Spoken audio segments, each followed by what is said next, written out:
Hello everyone and welcome to Panicky. Today we explore chilling stories of people who survived near-death experiences inside dark caves and other tight places. Here's 9 of the most terrifying stories I could find. Let's dive in. This experience was one of the scariest moments of my life, and it still haunts me when I think about it. It happened last summer when my friend Jake and I decided to go cave exploring in a remote area known for its breathtaking formations and hidden underground lakes. We were both experienced adventurers, but nothing could prepare us for what we encountered that day. We arrived at the cave entrance early in the morning, excited and ready to take on the day. The air was cool and crisp, and we could hear the faint sound of water trickling from within. After gearing up with our helmets, headlamps, and climbing gear, we made our way inside. The first few chambers were magnificent stalactites hung from the ceiling like natural chandeliers, and the walls sparkled with minerals. We felt like we were in another world. As we ventured deeper, we reached a narrow passageway that led to a small underground lake. We were thrilled and decided to wade through the shallow waters to explore further. The atmosphere changed quickly. The air became damp and a chill crept in that made our skin prickle. We pushed on, feeling adventurous and a bit reckless. However, things took a turn when we discovered a submerged tunnel that appeared to lead to another chamber. The water was murky but seemed relatively shallow, so we decided to check it out. As we swam through, I remember feeling a sense of exhilaration, but that quickly faded when I noticed the water rising around us. Suddenly, what started as a fun exploration turned into a nightmare. We realized that the water was flooding the cave at an alarming rate. Panic set in as we tried to swim back to the entrance, but the current was stronger than we anticipated. Jake and I exchanged terrified glances as we struggled to find our way back. The dim light from our headlamps flickered ominously in the dark water, and we could hear the sound of rushing water echoing off the cave walls. We found ourselves trapped in a small chamber, the water rising rapidly around us. The only way out was a narrow hole above us that was now almost completely submerged. Our hearts raced as we realized we were running out of time. The cold water enveloped us and we could feel the temperature dropping further. I remember shivering uncontrollably, both from the cold and the sheer terror of our situation. With our headlamps illuminating the dark, we frantically searched for any other exit, but the cave was a labyrinth, and every turn led us deeper into the chilling darkness. The water continued to rise, and we had no choice but to cling to the slippery rocks as we waited for the water level to rise high enough so we could manage to escape through the hole. As we floated in the freezing water, the silence around us was deafening, broken only by the sound of our own breathing and the relentless trickle of water. Time felt like it was standing still. We talked to keep our minds off the fear, sharing stories and trying to remain hopeful, but with each passing minute the reality of our situation sank deeper in. I remember Jake's voice breaking as he admitted he was scared. I tried to reassure him, telling him that we would find a way out, but deep down I was just as terrified. I was acutely aware of how vulnerable we were in that dark, cold cave. Our flashlights flickered and dimmed as the water rose higher, casting eerie shadows on the walls. Finally, after what felt like an eternity, the water reached the lip of the hole. With sheer determination, we hoisted ourselves up, using every ounce of strength we had left. It was a struggle, and the cold water drained our energy, but we managed to squeeze through the narrow opening just in time. The moment we pulled ourselves up and out of the water was a mix of relief and exhaustion. We emerged into a larger chamber, gasping for breath and shivering uncontrollably.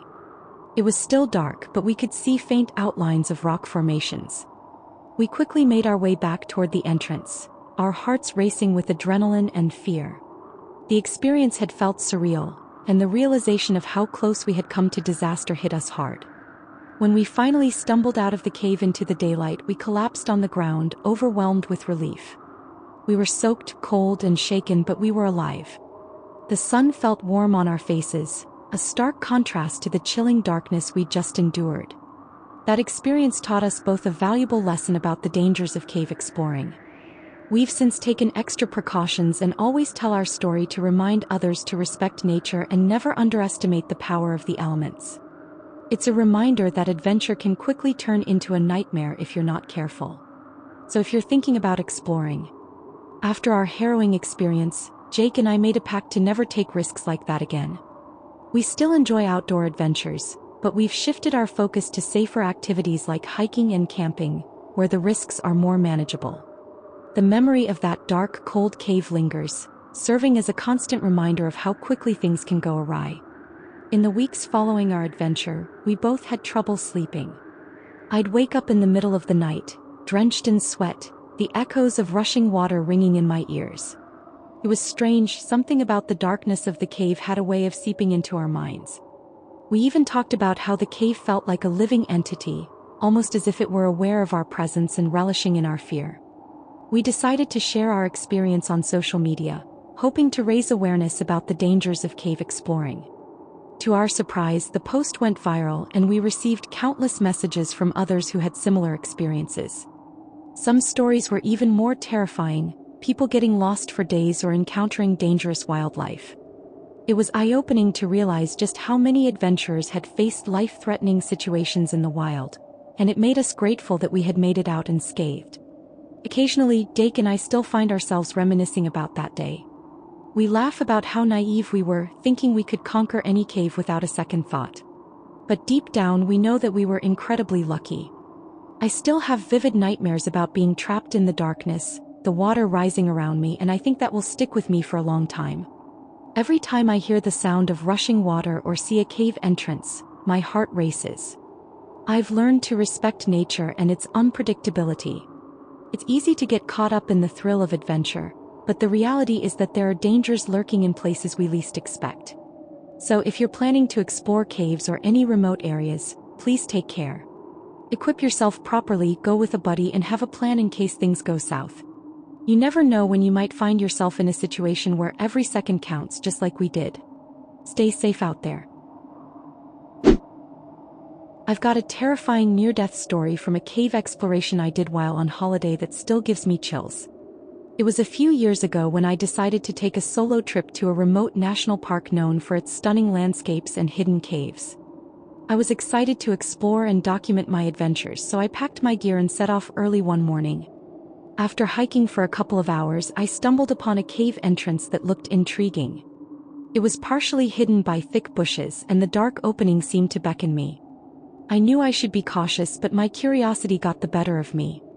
I switched on my headlamp and stepped inside, feeling a rush of adrenaline. At first, the cave was relatively calm and quiet, with the occasional drip of water echoing off the walls. I was captivated by the fascinating rock formations and the eerie beauty of the darkness surrounding me. But as I ventured deeper, I noticed something unsettling: small, dark shapes scuttling across the walls. I shined my headlamp in that direction, and to my horror, I realized that the walls were covered in spiders, thousands of them. Panic surged through me as I took a step back. I'm not exactly arachnophobic, but seeing that many spiders in such a confined space was enough to send my heart racing. I turned to leave, but before I could make it, I felt a sharp pain on my arm. I looked down to see one of the larger spiders had bitten me. I swatted it away instinctively and bolted toward the cave entrance. As I ran, I could feel the adrenaline pumping through my veins, but I quickly realized that I was disoriented. The twists and turns of the cave that had seemed so easy to navigate were now a confusing maze. I stumbled through the darkness, my headlamp flickering as I desperately searched for a way out. The shadows seemed to dance around me, and the sound of skittering legs echoed in my ears, amplifying my panic. The bite on my arm began to sting, and I could feel it swelling. I knew I had to get out quickly. I pushed through the tightening fear and focused on retracing my steps. Just when I thought I was close to the entrance, I found myself in a narrow passageway that felt claustrophobic. The walls were closing in, and the darkness felt suffocating. With my heart pounding, I finally saw the faint light of the entrance ahead. I sprinted toward it, but the passage was slick with moisture and my foot slipped. I fell hard, scraping my hands and knees against the rough ground. I could feel the spiders crawling in my hair and on my skin, and I panicked even more, scrambling to get back up. In that moment, I thought I might not make it out. I was terrified and alone, surrounded by the very creatures that had sent me into a frenzy. But somehow, I found the strength to push through the fear and finally stumbled out into the daylight. I collapsed on the ground outside the cave, gasping for air and shaking. The sunlight felt like a warm embrace after the cold darkness I had just escaped. I looked back at the cave entrance, my heart still racing. I'd barely made it out, and the bite on my arm was now itching and swelling more than ever. I quickly made my way back to my car, feeling a mix of relief and lingering dread. When I got home, I treated the bite and kept an eye on it. Thankfully, it healed without any serious complications, but I learned a valuable lesson about cave exploration and my own limits. I've been an avid cave explorer for over a decade, and I've tackled some of the most challenging caverns around the world. But my most harrowing experience happened during a solo expedition in a remote cave system in the Appalachian Mountains. I thought I was prepared for anything, but nothing could have prepared me for the nightmare that unfolded. It all started on a crisp autumn morning. I had spent weeks planning this trip, studying maps and researching the cave's geology. I entered the cave with high spirits, excited to document its unique formations and maybe discover something new. The first couple of days went smoothly. I navigated through tight passages and stunning chambers, marveling at the natural beauty that surrounded me. On the third day, while exploring a particularly narrow tunnel, I misjudged my footing. As I squeezed through a tight spot, I felt a sudden shift beneath me. In an instant, a large rock dislodged, and before I knew it, I was pinned down. My right leg was trapped beneath a heavy slab of rock, and panic washed over me. I tried to push it off, but it was far too heavy. I took a few deep breaths to calm my racing heart. I knew I had to assess my situation. I was alone, several miles deep in the cave, and my only source of light was my headlamp. I had brought a limited supply of water, just 2 bottles, and I knew I had to conserve it. The reality of my situation began to sink in. I was stuck and no one knew where I was. I attempted to shift my leg, but every movement sent sharp pain shooting through me. I had a few tools in my backpack, but none seemed suitable for the task at hand. I felt desperation creeping in. Time was not on my side, and I knew that if I didn't find a way out soon, I could be in serious trouble.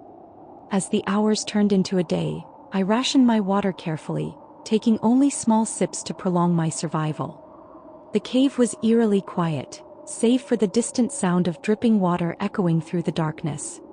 I used my headlamp to scan my surroundings, searching for anything that could help. I felt like a prisoner in this cold, dark tomb. The second day was the worst. My leg throbbed with pain and I could feel the swelling starting. I was scared, truly scared for my life. I thought about my family, my friends, and how I might never see them again. I tried to stay positive, telling myself that I was an experienced caver and that I could figure this out. But with each passing hour, my hope began to wane. As the third day dawned, I felt weak and disoriented.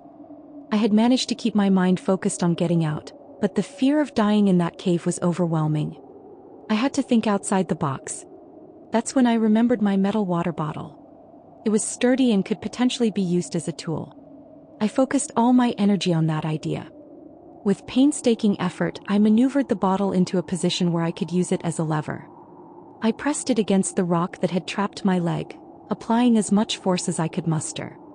The sharp edges of the bottle cut into my palms, but I was fueled by desperation. I banged it against the rock, hoping to chip away enough to free myself. Hours passed and I felt like I was fighting against time itself. I could feel the panic rising again as I realized I might not succeed. I took a deep breath, reminding myself that I was a skilled caver and that I had gotten out of tough spots before. I just needed to keep pushing forward. Finally, after what felt like an eternity of pounding and twisting, I felt a shift. The rock began to budge. My heart raced as I continued to apply pressure, and with one final push, the rock rolled away from my leg. I gasped in disbelief and immediately pulled my leg free, wincing at the pain but overwhelmed with relief. With my leg finally free, I took a moment to catch my breath and gather my thoughts. I knew I had to get moving, but my leg was weak and I was exhausted. I took a few sips of water to bolster my strength and began the long trek back toward the cave entrance. Navigating back was challenging. Every step was a reminder of how close I had come to death. I had to stop frequently to catch my breath and steady myself. The fear of being trapped again lingered in the back of my mind, but I pushed it aside. I focused on the light at the end of the tunnel, knowing that every step brought me closer to safety. After what felt like hours of crawling and limping through the cave, I finally saw the faint glimmer of daylight breaking through the entrance. A surge of energy coursed through me and I pushed myself to move faster, the prospect of freedom fueling my determination. As I crawled toward the light, the cool air of the cave gave way to the warmth of the sun. I could hear the distant sounds of birds chirping and leaves rustling in the wind. It was a symphony of life that felt like a stark contrast to the silence I had endured for those agonizing days.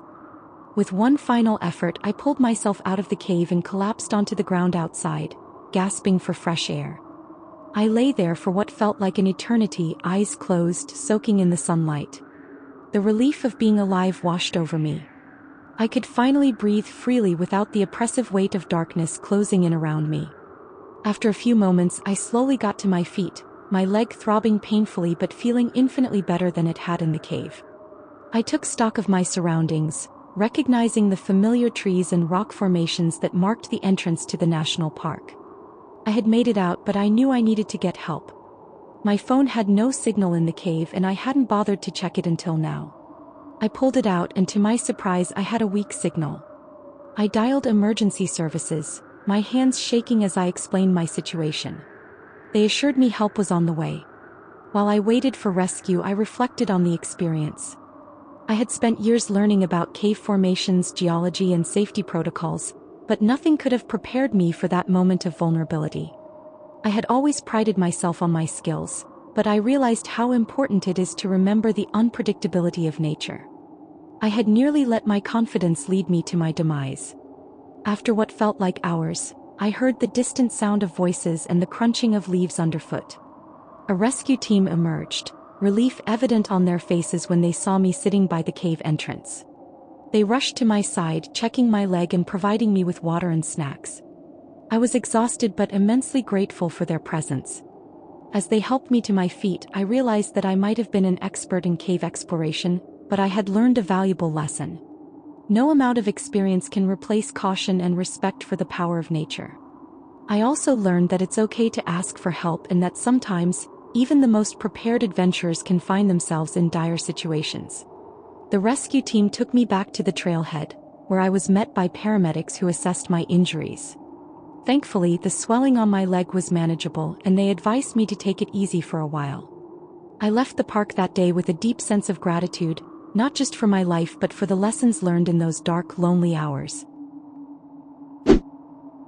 I have a chilling near-death experience from a cave exploration that still haunts me to this day. It happened a few years ago when I decided to explore a lesser-known cave system that was rumored to have some stunning underground lakes. As an experienced caver and a scuba diver, I felt confident about navigating through the watery passages, but I quickly learned that overconfidence can lead to dire consequences. After gearing up and entering the cave, I was immediately struck by its beauty. The water was crystal clear, reflecting the intricate rock formations above. I swam through various chambers, marveling at the stalactites hanging like crystal chandeliers. Everything felt perfect until I decided to venture deeper into the cave, looking for the rumored emerald pool. As I swam through a narrow passage, I suddenly encountered a section where the water turned ominously. Ignoring my instincts, I pressed on, but before I knew it, I lost my footing and slipped into a hidden pit. The rush of water pulled me under, and I panicked as I flailed to find solid ground. I quickly realized that this pit wasn't just a drop. It was a deep, submerged pocket that trapped me beneath the surface. I struggled against the current, but the water was relentless. I could feel my lungs burning as I desperately searched for an escape. I tried to swim back up, but the current pushed me further down into darkness. Eventually, I lost all sense of direction as I fought against exhaustion. My heart raced as I finally hit the bottom of the pit and I could feel the panic rising. I was trapped. Time blurred as I struggled to stay calm. I knew I had to conserve my energy, but the fear of drowning consumed me. I was alone, with no one around to hear my desperate calls for help. I tried to feel my way around the walls of the pit, hoping for a crevice or an opening, but it was no use. I was stuck in a watery tomb, and the thought of never being found began to creep into my mind. After what felt like hours of struggling, I finally found a ledge I could cling to. I took a moment to breathe, my heart pounding in my chest. I had no idea how much time had passed, but I was starting to feel weak. My mind raced as I thought about the people who would worry if I didn't come back. I thought about my family, friends, and how I'd never see them again if I didn't find a way out. Just when I thought I might succumb to despair, I heard a faint sound echoing through the water. I strained to listen, and my heart leaped at the realization that it was the sound of voices. I mustered all my strength and began to shout for help, although it felt futile. I felt like I was in a nightmare, but somehow that glimmer of hope kept me going. The voices grew closer, and I could hear the muffled sounds of my fellow cavers who had come looking for me after I hadn't returned. I shouted again, this time with all my remaining energy. I heard one of them call back, and the relief flooded through me. They were searching for me. After what felt like an eternity, I saw a beam of light cutting through the water. I could barely believe my eyes as my friends located the pit and peered down at me. They quickly coordinated a rescue, lowering a rope and a flotation device to me. I grabbed on with every ounce of strength I had left and was pulled upward, breaking the surface of the water with a gasp. As I emerged, I was met with worried faces and adrenaline-pumped voices. They helped me out of the pit and onto solid ground, where I collapsed, gasping for air and shaking from adrenaline and shock. I had been stuck underwater for over 21 hours, and the sense of relief was overwhelming. I was alive, but I couldn't help but think how close I had come to losing everything. Once I caught my breath, I was overwhelmed with gratitude for my friends who had come looking for me. They had been worried when I didn't return and had launched a search, following my last known location. If they hadn't found me when they did, I don't know how much longer I could have held on. That experience changed my perspective on cave exploration forever. I'm still passionate about caving and diving, but I've learned to respect the unpredictable nature of these environments. I always carry a safety kit and make sure someone knows my plans and timeline. It's easy to get lost in the excitement, but I now understand the importance of caution and preparation. It was a few years ago when I decided to explore a cave system in the mountains that I had heard about from fellow cavers. The cave was known for its intricate passages and stunning formations, but it was also notorious for how easily people could get lost. I was confident in my skills and thought, what could go wrong? I entered the cave early in the morning, excited to document the unique formations and possibly discover some new passages. The first few hours were incredible. I was in awe of the stunning stalactites and underground rivers. But as I ventured deeper, I realized the passages began to twist and turn in ways that made it difficult to keep track of where I was. I should have written down my path or left markers, but I was too absorbed in the beauty of the cave to think practically. As I continued down, the cave seemed to keep going deeper and deeper. I felt a thrill as I navigated through the winding pathways. But eventually I started to feel uneasy. My sense of direction faltered, and I soon realized I had no idea how far I had gone. I pulled out my water bottle only to find it was nearly empty. Panic began to set in as I realized I hadn't thought this through. I should have turned back when I had the chance. Days passed and I was lost in the cave. I tried to retrace my steps, but every twist and turn began to look the same. I shouted for help, but my voice echoed off the damp walls, swallowed by the darkness. I was alone, and the weight of fear pressed down on me. My water supply dwindled, and I found myself rationing the last few sips. I felt weak and disoriented, and my mind began to spiral with thoughts of dying in that cold, dark place. Each night, I would huddle in a small chamber trying to conserve my energy. I thought about my family and friends, how they might never know what happened to me. I felt like an idiot for not being more careful, for not marking my path, and for not respecting the cave's unpredictable nature. I had always been so confident in my abilities that I forgot the importance of caution and preparation. On the fourth day, just as I felt I was about to give up, something shifted in my mind. I remembered the basic principles of cave navigation. Look for clues in the rock formations, listen for water flow, and try to find higher ground. With renewed determination, I began to explore again, paying close attention to my surroundings. I forced myself to calm down and focus, hoping that I could find a way out. After what felt like an eternity of wandering, I noticed a faint sound in the distance, a trickle of water. Following the sound, I stumbled upon a small underground stream. My heart raced as I realized it was a potential path out. I cautiously followed the stream, which led me to a series of narrow passages that gradually began to incline. I had no idea how much time had passed since I had last seen daylight, but the thought of freedom propelled me forward. Finally, after what felt like hours of climbing, I saw a faint light ahead. I pushed through the last tight squeeze, emerging into the blinding sunlight. I collapsed onto the ground at the cave's entrance, overwhelmed with relief and disbelief. I was alive. As I lay there soaking up the sun, I felt a rush of emotions: relief, gratitude, and yes, a healthy dose of embarrassment. I had let my excitement and overconfidence lead me into a situation that could have cost me my life. It was a hard lesson learned, one that I would carry with me for the rest of my adventures. Now, I make sure to always track my movements in caves, whether it's leaving markers, taking notes, or using a GPS device. Nature is beautiful, but it can also be unforgiving, and I remind myself to respect that every time I step into the wild. If you're planning a cave exploration, please learn from my mistakes, stay aware, stay cautious, and never underestimate the power of the unknown. I have a terrifying near-death experience from a cave exploration that I still can't shake off. This happened during a solo trip to a remote cave system that I had been eager to explore. I've always loved caving, and while I know the risks, I never expected to encounter something like this. I entered the cave early in the day, excited to check out the unique formations and maybe even some underground wildlife. As I made my way deeper into the twists and turns, I was struck by the beauty around me, the way the light filtered through the rock, the sound of dripping water, and the stillness that surrounded me.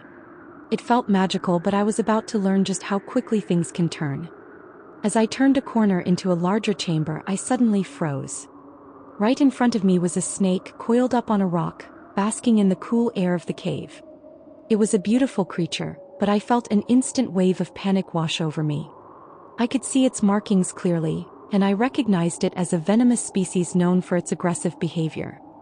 My heart raced as I realized I had stumbled too close for comfort. In a panic, I instinctively backed away, but I must have startled the snake.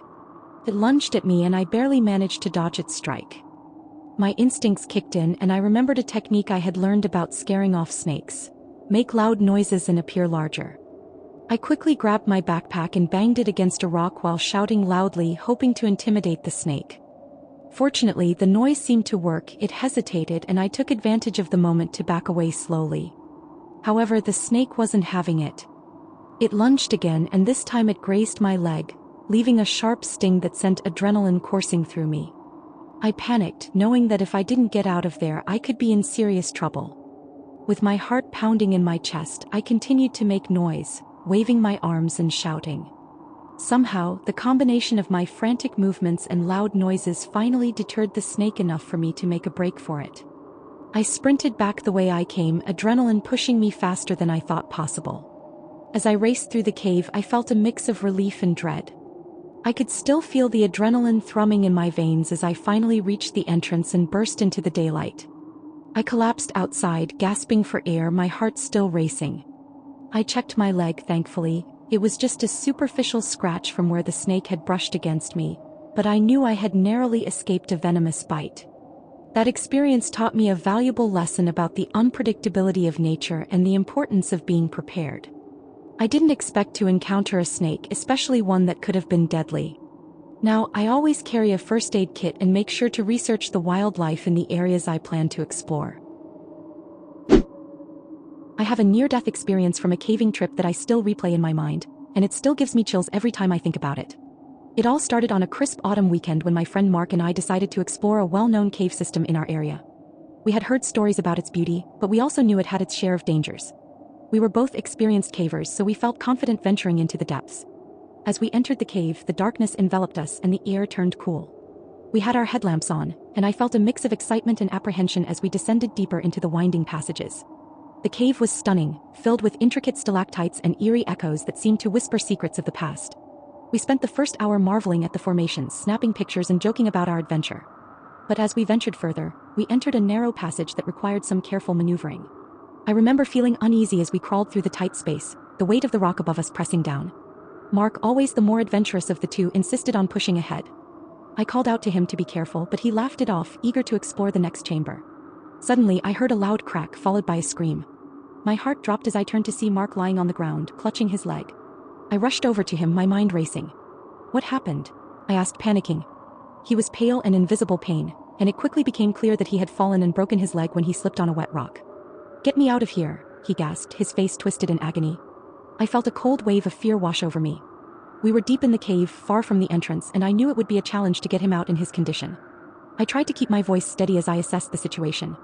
Okay, let's just take it slow, I said, my mind racing with options. I quickly fashioned a makeshift splint from a sturdy branch I found nearby, and I helped him secure it to his leg with some climbing tape we had brought along. It was a rough solution, but it would have to do for now. The pain in his eyes was haunting, and I could see the fear creeping in. With Mark's leg stabilized, we had to figure out a way to navigate back to the entrance. I helped him to his feet and he leaned heavily on me for support. Each step was agonizing for him, and I could hear his grunts of pain echoing through the cave.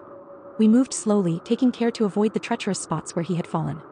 As we made our way back through the narrow passage, the darkness felt more oppressive than before.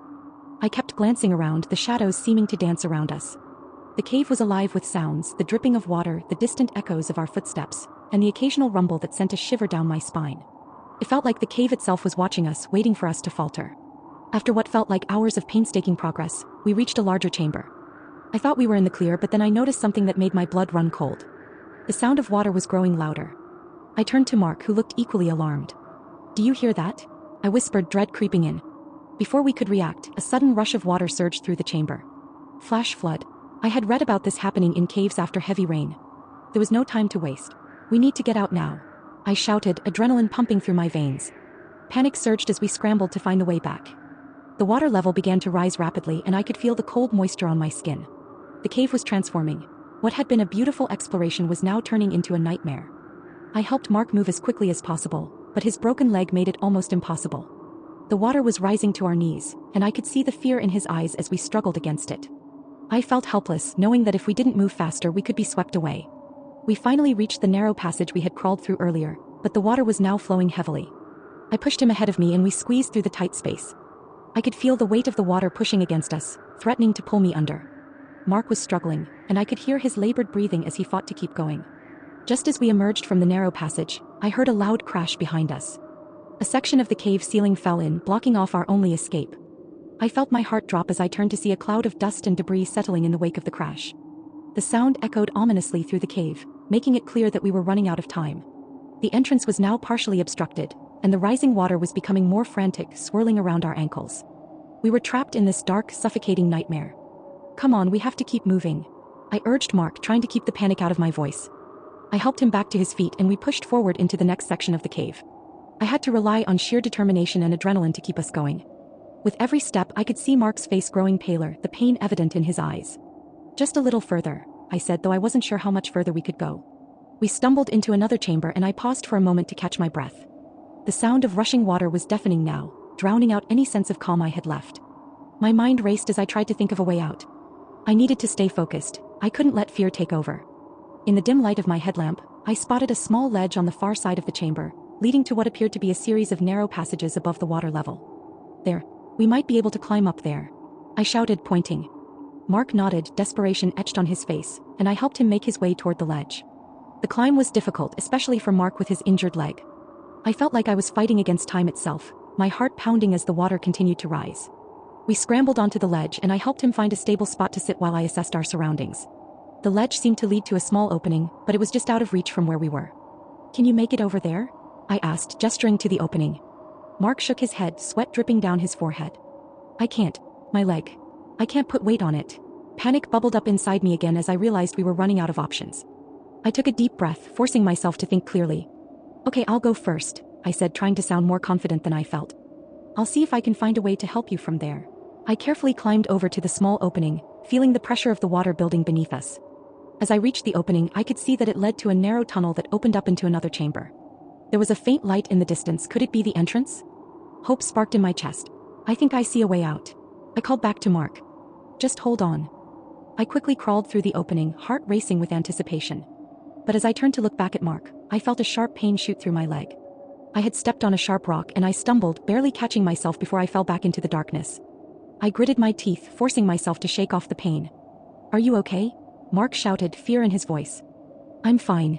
I lied, though I could feel the blood trickling down my leg. I scanned the chamber, looking for anything I could use to help Mark. Mark, I need you to try and crawl over here, I yelled. I can't leave you behind. I watched as he tried to maneuver himself, but the pain was evident. I felt helpless, knowing that time was running out. The water was now lapping at the edge of the ledge, creeping closer. I can't do it, he shouted, tears of frustration filling his eyes.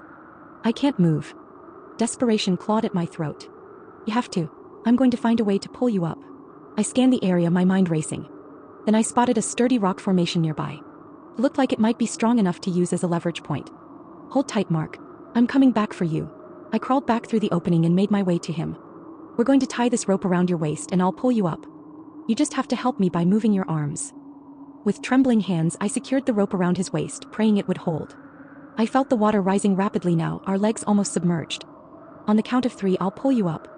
1, 2, 3. I pulled with all my strength, and Mark grunted in pain as he struggled to move with his arms. The rope tightened around his waist, and I could feel the panic rising in both of us as the water swirled around us. I strained against the weight of his body, heart pounding as I pulled with everything I had. Just a little more, I yelled, my voice strained and desperate. I could feel the water climbing higher, lapping at my waist now. It was becoming increasingly difficult to keep my footing, and every second felt like an eternity. I glanced back to see how close the floodwaters were creeping, fear gnawing at my insides. With one final heave, I felt him shift upward. I've got you, I shouted, pulling harder as Mark gritted his teeth, fighting through the pain. He managed to prop himself against the ledge, using his arms to crawl slightly closer to me. I could see the determination in his eyes, and it fueled my resolve. Suddenly, the cave shook violently, a low rumble echoing around us. I felt a surge of panic as small rocks began to tumble from the ceiling. Not now, I shouted, my heart racing. We have to move. With renewed urgency, I pulled with all my might, and finally I felt Mark's body shift enough to gain traction. Almost there. Just a bit more. I grunted, my muscles screaming in protest. The water was now nearly at my chest, and I could feel the pressure building around us. With one last push, I pulled Mark up and over the ledge. He fell against the rocky surface, panting heavily, and I quickly clambered up beside him, feeling the water rush just below us. I took a moment to catch my breath, glancing around for the next escape route. Can you stand? I asked, my voice trembling with fear and adrenaline. Mark shook his head but nodded toward the narrow tunnel. That way, he gasped. I think I can crawl. I helped him reposition himself, and we both crawled toward the tunnel. The sound of rushing water behind us grew louder, making it clear that we had to hurry. I led the way, feeling the walls of the cave close in around us as we squeezed into the tight space. The darkness enveloped us once again, but I focused on the faint light ahead, praying it would lead us to safety. As we crawled through the tunnel, I could feel the claustrophobia closing in. The walls were slick with moisture, and I could hear the distant roar of water, a reminder of how close we were to disaster. Mark was moving slowly, and I kept glancing back to make sure he was okay. Stay with me, buddy. We're almost there. I encouraged him, though I was starting to feel the weight of despair creeping in. The tunnel felt like a labyrinth, twisting and turning endlessly. The light ahead flickered, and I pushed myself harder, trying to keep hope alive. Finally, we reached a wider chamber, and I felt a surge of relief wash over me. But as I turned to help Mark, I saw his face twisted in agony. I can't go any further, he gasped, his breath coming in quick bursts. It hurts too much. Just a little more, Mark, I urged, desperation creeping into my voice. We're almost out. I can see the exit. But even as I spoke, I could hear the water continuing to rise behind us, the echo of its relentless pursuit sending chills down my spine. I grabbed his arm, trying to help him move, but his leg was clearly in bad shape. I can't leave you, I shouted. Go, he yelled back, the urgency in his voice cutting through my panic. You have to make it out. I'll find another way. Every instinct in me screamed to stay to help him, but I knew if I didn't act quickly, we could both be lost. I'll be back, I promise, I cried, forcing myself to turn and scramble toward the flickering light. I raced through the tunnel, heart racing, the sound of the water roaring behind me like a beast ready to swallow me whole. I could feel the walls closing in, but I pushed through, adrenaline guiding my movements. The light grew brighter, and I finally burst into the open air as I reached the cave entrance. Sunlight flooded my senses, and I stumbled outside, gasping for breath. I turned back, dread filling me as I realized I had left Mark behind. Mark, I shouted, fear gripping my heart. I'm coming back. But as I looked into the cave, I could see the water spilling out, threatening to fill the entrance completely. I felt a wave of despair wash over me as I struggled to process the reality of the situation. Mark was still inside, and time was slipping away. I knew that I had to act quickly, but my mind raced with uncertainty. Please, Mark, hold on, I shouted back into the dark mouth of the cave, my voice echoing against the rock walls. I glanced around frantically, searching for anything that could help me return to him. The ground was uneven, littered with rocks and debris, but I was determined to find a way back in. I spotted a sturdy branch nearby, thick enough to use as a makeshift walking stick. It wouldn't be easy, but I could use it for support as I navigated the treacherous terrain. I gripped it tightly, my knuckles white, and took a deep breath to steady myself. "You can do this," I whispered to myself as I stepped back toward the cave. As I approached, I could hear the water thrashing inside, and the darkness seemed to beckon me in. "Mark," I shouted again, hoping against hope that he could still hear me. I took a cautious step inside, the cool air enveloping me like a shroud. The light from outside faded quickly, and I switched on my headlamp, illuminating the rocky passageway. I moved with purpose, retracing my steps through the narrow tunnel. The sound of rushing water grew louder, echoing ominously. Every instinct told me to hurry, but I had to be careful. I couldn't afford to slip and injure myself. "Mark," I called out again, my voice tinged with urgency. "I'm coming back." As I crawled back into the larger chamber, the sight that greeted me was almost overwhelming. The water was rising fast, swirling violently around the rocky floor. My heart sank as I saw Mark struggling to keep his head above the water, his face strained with effort. "Mark." I rushed forward, fear giving me strength. I stretched out my hand toward him. "Grab my hand. I'll pull you up."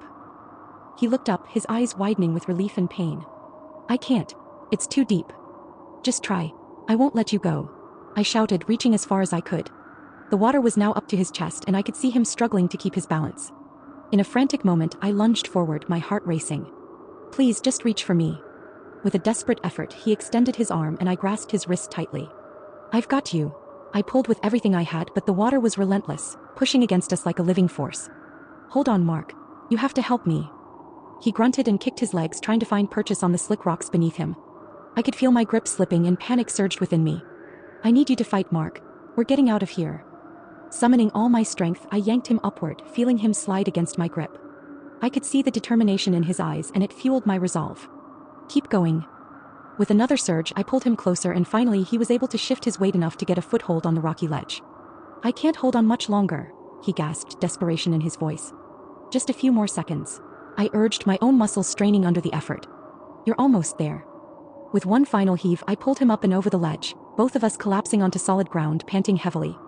The water was just inches away from where we lay, but we had made it. "Mark," I exclaimed, relief flooding through me as I checked him over. "Are you okay? Can you stand?" He grimaced, pain etched across his face, but he nodded slowly. "I think so," he said, his voice shaky. "I just need a moment." "Take your time," I replied, my heart still racing. I quickly scanned the area for the best route out. "We need to move, though. That water won't stay at bay for long." As Mark struggled to sit up, I helped him, keeping a watchful eye on the rising water. "Let's head back toward the tunnel," I suggested, pointing to the path we had just crossed. "It should lead us to safety." With my support, he managed to get to his feet, leaning heavily on me. We made our way back toward the tunnel, the sound of the rushing water echoing behind us. Every step felt like a race against time, but "Just a little further," I encouraged him, my voice steady despite the racing of my heart. The tunnel was dark, but my headlamp illuminated a narrow path ahead, guiding our way. I could hear the water still rushing behind us, sending a shiver down my spine. "Do you think we'll make it?" Mark asked, his breath labored. "Of course we will," I reassured him, though I was grappling with my own doubts. "We just need to keep moving." The tunnel began to incline slightly, and I could feel the change in air pressure as we progressed. I pushed us onward, urging Mark to stay strong. "You're doing great. Just keep putting one foot in front of the other." Suddenly, the ground beneath us shifted and I stumbled slightly. "Whoa," I gasped, my heart racing as I steadied myself. "Watch your step." "Yeah, I feel it," Mark replied, a hint of panic creeping into his voice. We pressed on, the incline growing steeper as we approached a bend. I could see a sliver of light ahead, brighter than before. "Look, there's the exit," I shouted, my spirits lifting. But just as I felt a surge of hope, a loud crash echoed through the cave. The ground shook violently beneath us, sending small rocks tumbling from the ceiling. "We need to hurry," I yelled, adrenaline coursing through my veins. "Go. I'll catch up," Mark shouted, urgency in his voice. "Don't worry. I'm not leaving you," I replied firmly, grabbing his arm to support him. With renewed determination, we stumbled forward together, the light growing brighter as we neared the exit. I could feel the cool breeze from outside brushing against my skin, a sign of safety just within reach. As we rounded the final bend, the exit came into view, a narrow opening leading into the sunlight. "Almost there," I shouted, pushing Mark ahead of me. Just then, I heard the sound of rushing water growing louder behind us, a chilling reminder of how close we were to disaster. I could feel the ground vibrating beneath my feet. "Mark, we have to move now." With one final push, I helped him stumble toward the opening. I could see the sunlight streaming in, bright and inviting. Just a few more steps. You can do it. Mark gritted his teeth, pushing himself forward, and finally, with a surge of strength, he made it to the light. I followed closely behind, the rush of water reaching the entrance just as I cleared the threshold. We collapsed onto the ground outside, gasping for air, the sun warming our faces. We made it, I exclaimed, exhilaration flooding through me. Mark lay back on the grass, panting heavily, a look of disbelief on his face. I can't believe we actually got out, he said, a weak smile breaking through. I looked around, taking in the beauty of the outside world, the vibrant colors of nature contrasting sharply with the darkness we had just escaped. We did it together, I said, feeling a sense of camaraderie that had grown between us in those harrowing moments. But then I remembered the danger still lurking behind us. We need to get to higher ground just in case, I urged, helping Mark to his feet once more. He nodded, still a bit shaky but determined. Right, let's go. We made our way up a nearby hill, our breaths still heavy from the exertion. Once we reached a safe vantage point, we paused to catch our breath. I glanced back at the cave entrance, the dark maw now a distant memory, and felt a rush of gratitude that we had made it out. Thank you, Mark said, looking at me with sincere appreciation. I wouldn't have made it without you. I smiled, relieved to see him safe. We're a team. I wasn't going to leave you behind. As we sat on the hill, watching the sun dip below the horizon, I couldn't shake the feeling that our adventure had changed us both. We had faced something terrifying together, and I knew that we would carry that bond with us long after this day was over. Let's promise to never do anything that crazy again, Mark said, half laughing, half serious. Agreed, I replied, chuckling. Next time we're sticking to a nice, safe hike on a well-marked trail. Mark nodded, the tension of the day beginning to fade away as we sat in the fading light. Definitely. I think I've had enough adventure for a while. As the sun sank lower, casting warm hues across the sky, I couldn't help but reflect on what we had just experienced. You know, I said, turning to him, that was one of the most intense moments of my life. I didn't think we were going to make it at times. Same here, Mark admitted, his voice thoughtful. But I'm glad we fought through it. I think it showed us what we're really capable of. I smiled at him. You're right. We didn't give up even when it got tough. As darkness began to cloak the landscape, I pulled out my phone to check for any signal. Let's call for help. I want to make sure someone knows we're okay and get a ride back. Good idea, Mark replied, pulling out his own phone. We both found weak signals and managed to call for assistance. While we waited, we sat together in comfortable silence, the adrenaline of the day gradually giving way to exhaustion. You know, I said after a moment, I think we should do something to commemorate this experience. Like a mini celebration or something. Mark raised an eyebrow, intrigued. What did you have in mind? How about we go grab some food and have a little adventure debrief? I suggested. You know, talk about everything that happened and laugh about it later. He chuckled. That sounds perfect. I could definitely use a burger right now. As we waited for our ride, we shared stories about our past hiking trips, and slowly the fear and anxiety of our ordeal transformed into a bond strengthened by shared experience. The sun was nearly gone, and the first stars began to twinkle in the clear night sky. When our ride finally arrived, a friendly ranger who had been alerted to our situation, we felt a wave of relief wash over us. You two had quite the adventure, didn't you? He asked, a knowing smile on his face as he helped us into the vehicle. More like a close call, I replied, glancing at Mark. But we made it out in one piece. As we drove away from the cave, I glanced back at the dark opening, feeling a mixture of gratitude and respect for the wilderness. It could be both beautiful and treacherous, and today had driven that lesson home more than I ever expected. Later, as we sat in a cozy diner, plates of food in front of us, we recounted our harrowing experience, laughing at our earlier fears and celebrating our teamwork. I've got to admit, Mark said between bites, I'm really glad you were there. I don't think I would have made it out without you. Right back at you, I replied. I couldn't have done it without your determination. We totally make a great team. As we continued to eat and chat, I realized that our adventure had brought us closer together, transforming what could have been a day of despair into one of triumph. I felt grateful not just for our safety, but for the friendship that had deepened amidst the chaos. Let's promise to go on more adventures, I said, raising my glass of soda in a toast. But maybe ones that involve less water and more solid ground. Mark laughed, clinking his glass against mine. Deal. Here's to many more adventures, hopefully with less drama. As we enjoyed our meal, the warmth of the diner and the laughter we shared made it clear that while the day had been challenging, it had also been a pivotal moment in our lives.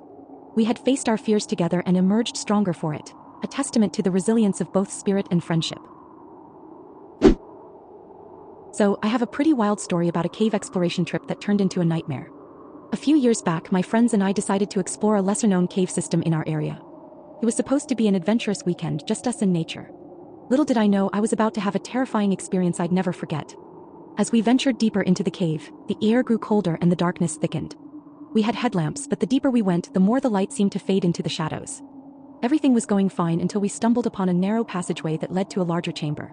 It looked intriguing, so we decided to check it out. As we squeezed through the tight space, I felt an unsettling prickling sensation on my arms, but I brushed it off. I was more focused on the excitement of exploring. Once we got into the chamber, I was hit with an overwhelming wave of dread. The walls were covered in what looked like spider webs. I shined my light around, and that's when I realized it was crawling with spiders, huge hairy ones. I froze. I'm not usually afraid of spiders, but the sheer number of them was terrifying. Suddenly, I felt something crawling on my neck. I brushed it off, only to feel dozens more climbing up my arms and legs. Panic set in.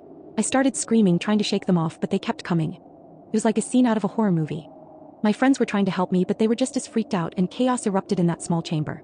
We scrambled back towards the passage we came from, and I felt like I was losing my mind. I could hear my heart pounding in my ears, and every time I brushed against the cave wall, more spiders seemed to cling to me. By the time we finally made it out, I was completely covered in them. I tore off my gear and ran outside, where I frantically shook out my clothes and screamed at the top of my lungs. After that experience, I thought I could shake it off, but it haunted me. I started having recurring nightmares where I was trapped in that chamber, unable to escape the spiders.